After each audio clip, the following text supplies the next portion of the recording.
की। मंच पर उपस्थित भारतीय जनता पार्टी के जिला के अध्यक्ष श्री सुभाष वाल्मीकि जी, प्रदेश सरकार में मेरे सहयोगी मंत्री श्री अशोक कटारिया जी, जिला पंचायत के अध्यक्ष श्री साकेंद्र प्रताप सिंह जी, बाबा भोसंदे बाले जी, भारतीय जनता पार्टी के विधानसभा की प्रत्याशी और वर्तमान में विधायक श्रीमती सुचित मौसम चौधरी जी, प्रभारी श्री मोहन तायल जी, जिला महामंत्री विनय राणा जी, जिला कार्यक्रम प्रमुख श्री प्रमोद चौहान जी और आज के इस प्रबुद्ध जनों से जुड़े हुए इस सम्मेलन में उपस्थित भाइयों बहनों, महात्मा विदुर की इस धरती को मैं कोटि कोटि नमन करते हुए आप सबका हृदय से अभिनंदन करता हूं।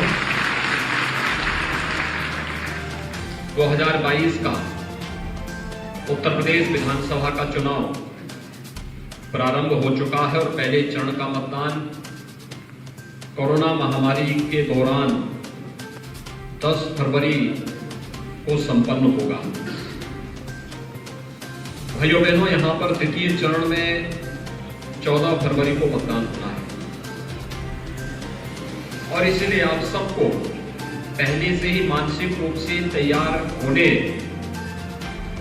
के दृष्टि से आह्वान करने के लिए ही आज मैं इस बिजनौर जनपद के दौरे पर आया हूं। ये बिजनौर जनपद हो सकता है पिछली सरकारों के लिए अभिषिक्त रहा हो, क्योंकि ये मान्यता थी कि मुख्यमंत्री बिजनौर जनपद में नहीं आते हैं। लेकिन मैंने इस मिथक को तोड़ा था भी। मैं पिछले दिनों मेडिकल कॉलेज के शिलान्यास में भी आपके जनपद में आया था और इससे पहले भी मैंने इस जनपद में कई दौरे किए हैं। महात्मा विदुर के नाम पर इस जनपद में मेडिकल कॉलेज का निर्माण हम लोग कर रहे हैं। अन्यथा बिजनौर को लोग ये मानते थे कि इस जनपद को लोगों ने छोड़ सा दिया था, भगवान बलों से छोड़ा हुआ था। यहां पर विकास के कार्य नहीं हो पाते थे, यहां पर किसानों की सुनवाई नहीं होती थी, यहां पर पेशेवर माफिया और अपराधियों को सत्ता का संरक्षण प्राप्त होकर के उन्हें अराजकता फैलाने की पूरी छूट दी जाती थी। लेकिन भाइयों बहनों, पिछले 5 वर्षों के अंदर आपने बदलते हुए उत्तर प्रदेश की तस्वीर को भी और उसकी तकदीर को भी अपनी आंखों से देखा है।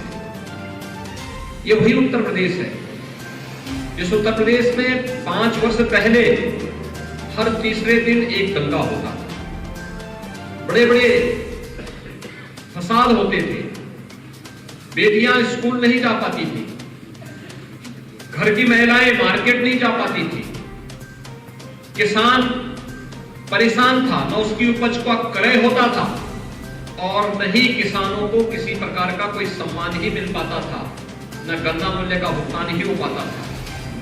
नौजवान परेशान था क्योंकि बिजनौर के सामने 5 वर्ष पहले एक समस्या थी कि वह उत्तर प्रदेश और उत्तराखंड के सीमा पर स्थित होने के नाते उसको उत्तर प्रदेश सरकार की अपेक्षा का दंश तो झेलना ही पड़ता था, लेकिन साथ साथ उत्तराखंड के नागरिकों की ओर से भी जो ताने दिए जाते थे कि हमारा विकास हो रहा है, तुम्हारा विकास नहीं हो रहा है, आज उससे भी मुक्ति मिली। आज बिजनौर कह सकता है कि हमारे यहाँ किसान भी खुशहाल है, नौजवान को सरकारी नौकरी में भी यहाँ पर हिस्सेदारी मिल रही है, यहाँ का व्यापारी भी सुरक्षित हो रहा है और साथ साथ मेडिकल कॉलेज जैसे अत्याधुनिक चिकित्सा संस्थान भी अब बिजनौर जनपद में स्थापित हो रहे हैं।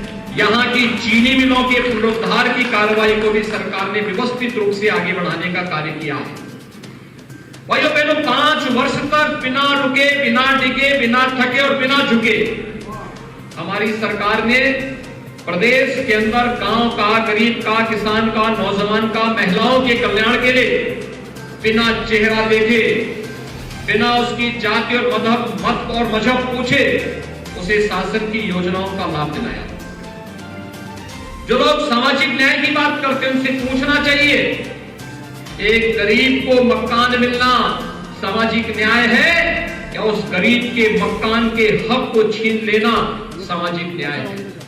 पिछली सरकारों ने गरीबों के मिलने वाले मकान के हक को छीनने का कार्य किया था, और अब पैसा जो इन्होंने इकट्ठा किया था गरीबों का लूट करके, किसानों का लूट करके, मजदूरों का लूट करके, पोषण मिशन में महिलाओं का लूट करके, बच्चों का पैसा लूट करके, शिक्षा का, चिकित्सा का बजट लूट करके जो पैसा उन्होंने इकट्ठा किया था, आज उसी पैसे को जब दीवाने तोड़ तोड़ करके निकाला जा रहा है तो नोट की गड्डियां नजर आ रही है और सपा मुद्दा को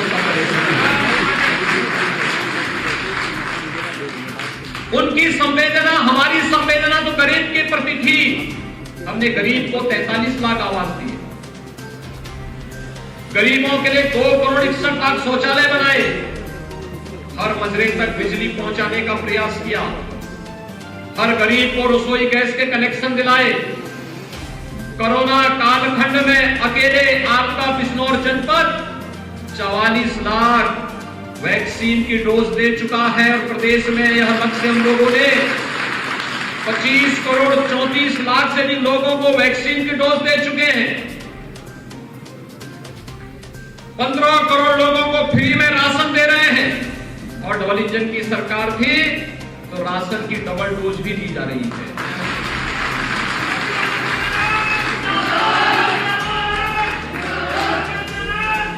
पांच वर्ष में दंगा नहीं हुआ होगा, क्योंकि दंगाई को मालूम था दंगा करेंगे तो आने वाली 7 पीढ़ियां भरते भरते थक जाएंगे और भर नहीं पाएंगे। लेकिन भाइयों बहनों, हमारी संवेदना तो स्पष्ट थी, गरीब के प्रति, नौजवान के प्रति, महिलाओं के प्रति, व्यापारी के प्रति, समाज के प्रत्येक तबके के प्रति। हमने चेहरा देखकर योजनाओं का लाभ नहीं दिया, सबका साथ, सबके विकास की भावना के साथ इन योजनाओं को पहुंचाने का कार्य किया। लेकिन सपा हो या बसपा या कांग्रेस,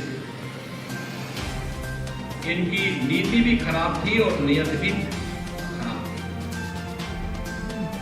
ये चेहरा देखते थे, चेहरा देखकर के योजनाओं का लाभ देने का प्रयास करते थे, और वो भी आधा अधूरा, क्योंकि पूरा तो उन्होंने कभी दिया ही नहीं और सोचा ही नहीं। उनकी संवेदना किनके प्रति थी? दंगाइयों के प्रति थी। उनकी संवेदना थी अपराधियों के प्रति, उनकी संवेदना थी पेशेवर माफियाओं के प्रति, उनकी संवेदना थी इस देश के आन बान और शान पर हमला करने वाले आतंकवादियों के प्रति। याद करिए, जब 2017 में हमारी सरकार आई थी, हमने 3 निर्णय लिए थे पहले दिन। पहला निर्णय था प्रदेश के लघु और सीमांत किसानों का 1 लाख तक का कर्जा माफ करने का। दूसरा निर्णय था बेटियों की सुरक्षा के लिए एंटी रोमियो स्क्वाड का गठन करने का। तीसरा निर्णय था हमारी सरकार ने उस समय तीसरा निर्णय लिया था प्रदेश के अंदर अवैध बुचड़खानों को पूरी तरह प्रतिबंधित करने का। हमने तीनों कार्य पहले दिन ही किए। लेकिन जब समाजवादी पार्टी 2012 में आई थी, उसने पहला निर्णय क्या लिया था? श्री राम जन्मभूमि पर आतंकी हमला करने वाले आतंकवादियों के मुकदमों को वापस लेने। फर्क साफ है। हमारी संवेदना किसानों के प्रति थी, हमारी संवेदना बेटियों की सुरक्षा की प्रति थी, हमारी संवेदना गो रक्षा की प्रति थी, पशुपालकों के प्रति थी। लेकिन समाजवादी पार्टी की संवेदना आतंकवादियों की प्रति थी। और भाइयों बहनों, आपने 5 वर्ष तक भारतीय जनता पार्टी की सरकार की कार्य पद्धति को प्रदेश के अंदर देखा। किस मजबूती के साथ प्रदेश के अंदर सरकार ने कार्य किया, योजनाओं का लाभ तो दिया,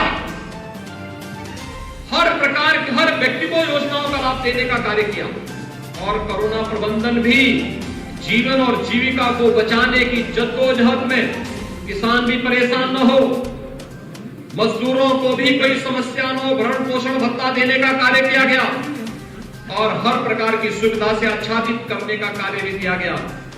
और यही झलक सरकारों का फर्क साफ है, यह प्रत्याशियों की सूची में भी दिखाई दे रहा है। प्रत्याशियों की सूची में पश्चिमी उत्तर प्रदेश भाइयों बहनों कितना संवेदनशील था। 2019 में, 2017 में, 2014 में जब भी हम लोग यहां आते थे, 17 और 14 में एक ही शिकायत हमें सुनने को मिलती थी कि बेटियां स्कूल नहीं जा पा रही हैं क्योंकि पेशेवर गुंडे कब न जाने उस बेटी के जीवन के साथ खिलवाड़ कर ले। तब हम लोगों ने संकल्प किया था कि अगर ऐसे दुर्योधन दुशासन पैदा हो गए हैं तो इनको ठीक करना आवश्यक होगा। और तब 2017 में जब जनता जनार्दन का आशीर्वाद प्राप्त हुआ था तो प्रदेश सरकार ने इसके लिए एक व्यवस्थित कार्य योजना प्रारंभ की। आज उसका परिणाम हम सबके सामने देखने को मिल रहा है और इसलिए भाइयों बहनों आज हम सब आपके सामने आए हैं आपसे एक अपील करने के लिए। ये कोरोना कालखंड है, कोरोना के नियमों का पालन करते हुए हमें अपनी सभाएं करनी पड़ रही है। सीमित संख्या इसमें रहेगी, उससे ज्यादा संख्या में लोग नहीं आ सकते, लेकिन आप में से हर एक व्यक्ति को भारतीय जनता पार्टी का प्रतिनिधि बन करके एक एक व्यक्ति तक पहुंचना होगा और बोलना होगा। ये चुनाव भले ही स्थानीय स्तर पर आप विधायक चुनने के लिए कर रहे होंगे, लेकिन प्रदेश स्तर पर मुख्यमंत्री उसी वोट से चुना जाना है।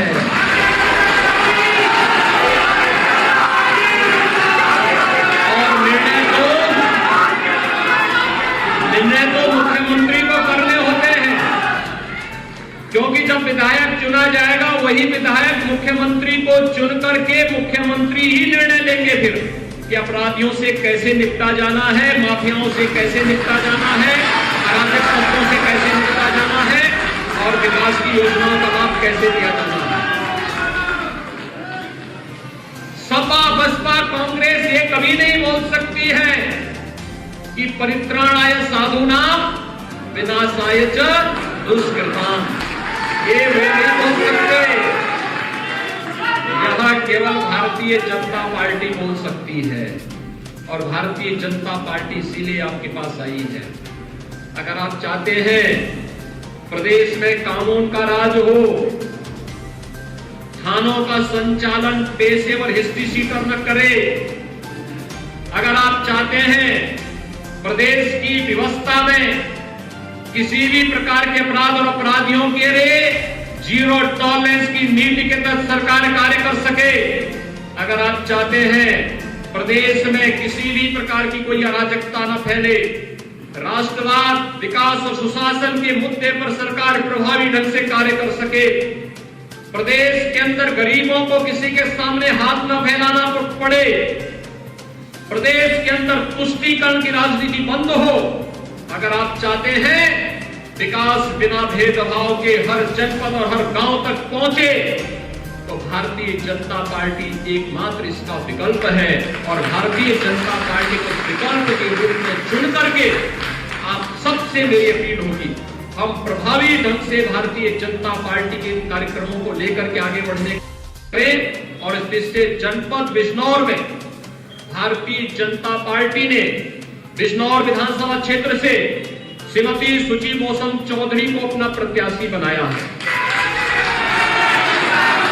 नजीमाबाद से कुंवर भारतेंदु सिंह को, नगीना से डॉक्टर यशवंत सिंह को, बुढ़ानपुर से श्री सुशांत सिंह को, धामपुर से अशोक कुमार राणा को, नहटौर से श्री ओम कुमार को, चांदपुर से श्रीमती कमलेश सैनी को और नूरपुर से श्री सीपी सिंह को भारतीय जनता पार्टी ने अपना प्रत्याशी बना करके इस चुनावी समर में उतारा है। भारतीय जनता पार्टी के चुनाव चिन्ह पर आप सभी से मेरी अपील होगी कि वर्चुअली टेलीफोन के माध्यम से भी सोशल मीडिया के प्लेटफॉर्म का उपयोग करते हुए उन सभी तक संदेश पहुंचाइए ये लड़ाई विकास बनाम विकास की है।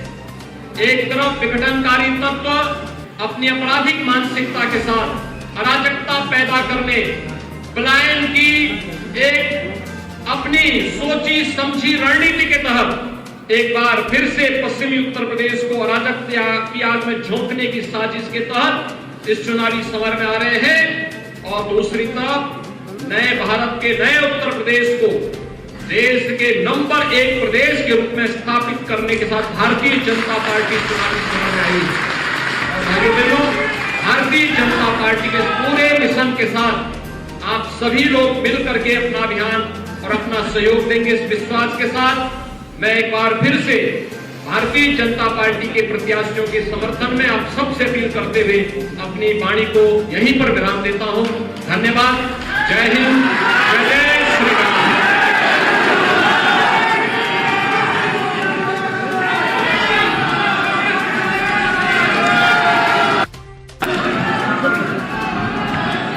उत्तर प्रदेश और उत्तराखंड की तमाम छोटी बड़ी खबरों के लिए देखते रहिए समाचार उत्तर प्रदेश उत्तराखंड, खबरों की दुनिया। जुड़ने के लिए चैनल को सब्सक्राइब करें और लेटेस्ट न्यूज़ अपडेट के लिए बेल आइकन दबाएं।